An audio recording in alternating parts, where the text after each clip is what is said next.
What's going on, everybody? It's your boy, the Low-Key Legend. Today, we are back with a brand new episode of Stoner Tips. This is going to be episode 136 of the Stoner Tips series. Today's topic, what we're going to be covering is how to have an enjoyable high. So, if this video does help out even a little bit, be sure to smash the thumbs up button. Let's dive right on into this video. Alright, so the first thing about having an enjoyable high, I probably made videos that you can put together that will explain this video correctly, but down the line, I want to make it one specific genre or one specific topic of how to have an enjoyable high. So what you're going to need to do to get this going really is have a place where after you get high, you will be able to chill for about 2 hours. All right, 2.5 to 3, I would say 2 to 3 hours. You can just chill in this place, in this specific room or place where you can just relax, not have anything to be paranoid about, and completely get your mind off of a lot of things that you might be tweaking out about in retrospect in real life. So couple ways you can get this going is have something to keep you occupied, whether that be a computer, a game system, any of that shit. For them 2 to 3 hours, you're going to want to have something that'll keep your mind occupied and keep you entertained as well at the same time. So I would recommend getting a little PlayStation, or even if you guys don't want to spend that much money on a PlayStation, an Xbox, or a computer, if you can get your hands on like one of those retro games, what the fuck are they called? The fucking Atari Classic,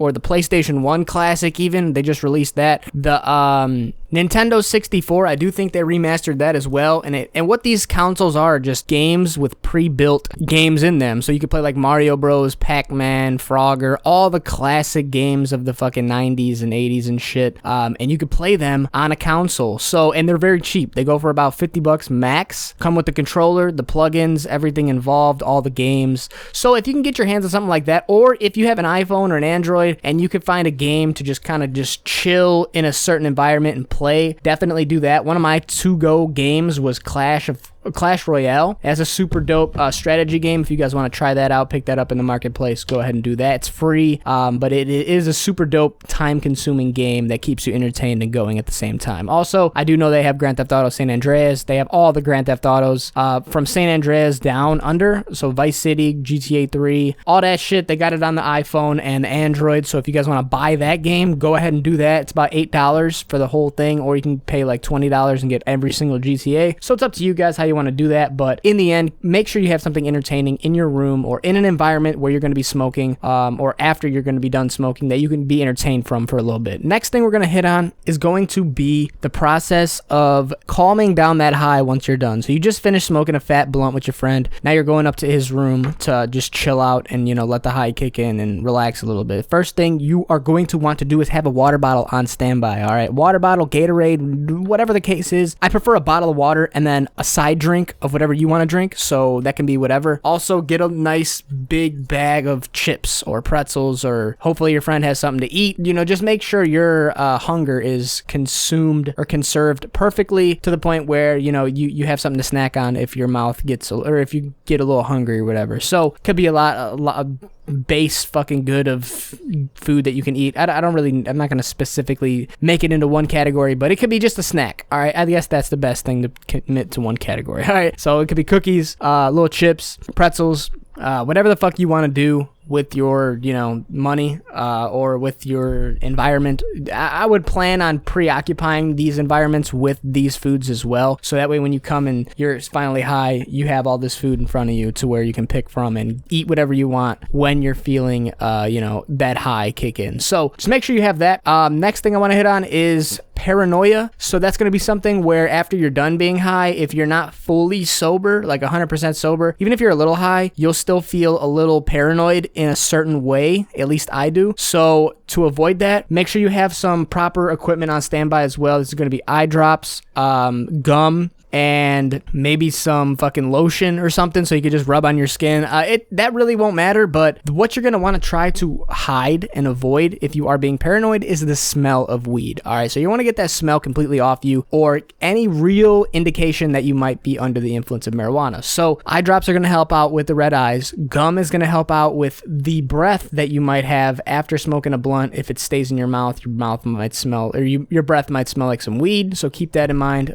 piece of gum is always just nifty to have whenever you're leaving an environment. Deodorant, I missed out on that one. You can use that if you want. That might avoid the smell a little bit. Another tip is a change of clothes, but that's kind of going a little bit too in-depth. I don't think a lot of people watching this video are going to have a change of clothes on deck to where they can just swap in and out of clothes. So if you need to, spray a little bit of cologne on yourself, just a very little bit, man. I can't explain that, because if I say a little bit, people are going to be like, you know, spray it all over themselves. That's not the point I want to hit. I want to hit the point of where if you, a little fucking, that's it, bro. Like, you just soak in that shit, spread it around your clothes a little bit, put some deodorant if you really need to, depending on where you're smoking at. If you're smoking outside, you don't really need to cover up the smell of weed as much as you do, other than your eyes and your breath. So just keep that in mind. And once you have all that stuff in your mindset or in your, you know, environment, I feel like you will overall have an enjoyable high. If you need to change the mood a little bit, throw some music on. Tell your boy to throw some music on, either off of his phone, or you can play music off of your phone, or play music through your headphones. I don't, if you know you're getting high by yourself. No matter what the case is, music always changes the vibe and the mood completely. It's definitely some shit I'd recommend you guys to just throw on if you're high ever, and just listen to music, just even in the background of some shit, you know. It always helps out a little bit. So keep that in mind. Really, other than that, man, I don't really know what else to point out in an enjoyable high. Once you have all these things in front of you and, you know, you're ready to smoke, I feel like when you smoke and come back into your little lab and you see all these things in front of you, you will be a lot less paranoid than you would be if you didn't have all these things in front of you. So keep all these tips I really told you guys in somewhere in your mind, and just make sure that you did try to learn something from this video. Now, it might not be as specific as what I told you guys about, but maybe it's one thing out of the list that you might be missing, and it's really screwing up your high and trying to enjoy this actual high without having, you know, a bad high. Because bad highs do exist. I've had them before as well, and especially for the new time smokers, this is some shit that I hope that you guys can avoid at all costs and get your guys' mindset in a nice atmosphere once you're done getting high, to the point where you could actually enjoy it a lot more than you would not listening to any of these tips or not getting prepared for your high. Getting prepared for your high is one of the most crucial tips I can give you guys, but it's also very underrated, especially for the new time smokers. So keep these tips on standby for you guys, man. And really, I don't have any other tips I can hit on. I think I did hit on everything I needed to hit on to have an enjoyable high. If I might have missed something, bro, be sure to drop it in the comment section below and kind of, you know, help out everybody who's looking to get a more enjoyable high when they do get high. It does go a long way with the stoner community. So if you guys have any other suggestions, drop them in the comment section for stoner tips as well as this video. If you want to help people out, all that shit, hit the comments, bro. You feel me? Hit the DM, bro. Anyways, man, that's really all I got for you guys in this video. Thanks so much for watching episode 136 of the Stoner Tips series. Smash that like button if you did learn something or if you did enjoy. With all that being said, my name is the LowkeyLegend. Thanks for watching. Y'all stay safe, stay savage, stay low-key. It's your boy. I'm out of here, guys. Adios.